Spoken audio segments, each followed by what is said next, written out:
Now we need to very carefully put the nozzle back on the can.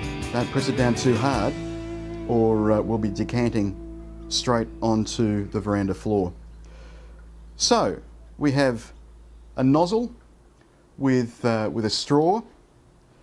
Now we just have our glass jar with our hole already in it. Generally, if you've cut it to the right length, you can simply put it down here. I've forgotten one thing. We need to shake the can. It's very important to shake the can thoroughly before we start spraying. This mixes the paint and it also helps to make the propellant even more effective. So we want to shake it probably for a minute or so. I have shaken this a little bit before, so it's probably ready to roll. And here we go again, take two. The wonders of live demonstration. So very simply, all we have to do now with the straw in the hole is press, and we can see that the paint is going straight into the jar. If we were doing this spraying into the jar without the cover on, the paint would atomize. It would basically billow up in a cloud of vaporized paint, and there'd be fumes and paint all over the place. It's a shame that we don't have a smelling version of Scale Workshop, because you'd be able to tell that there is absolutely no smell at all here.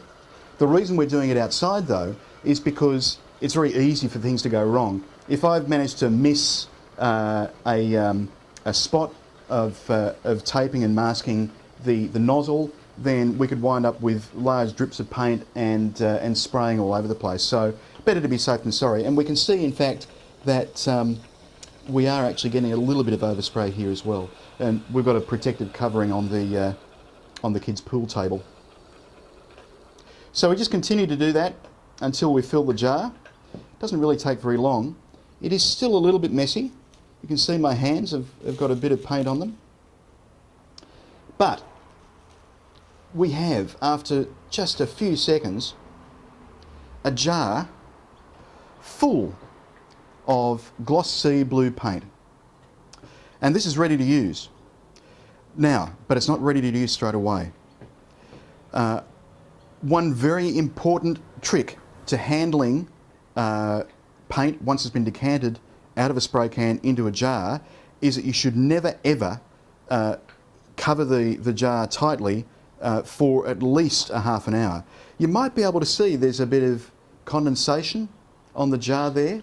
The propellant, once it expands into the air, is very cold, and therefore the paint is very cold. It's also very unstable, so you'll find that if you start to pour this into a paint jar straight away, that it will bubble with the propellant, which is still in the paint. You'll also find that if you put a cap on this and store it straight away, that when you open it, the propellant will have expanded, and you'll wind up wearing a jar of blue paint. So leave the jar with the cap just loosely on top for half an hour or so before you start to use the paint. Another thing to keep in mind is that straws don't come in a single standard size. You'll see that the ones that we've used here have a relatively large diameter, but this one has a smaller diameter.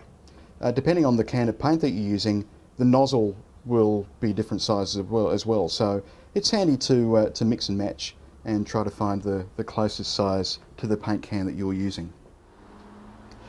So next time you hear someone talking about decanting paint from a spray can into a jar, you'll know how to do it. It really is a good way to get the most out of the paint in a spray can. Well, that's all we have for you on Testers Scale Workshop this time. Next time, we'll be taking the show on the road. Until then, bye for now.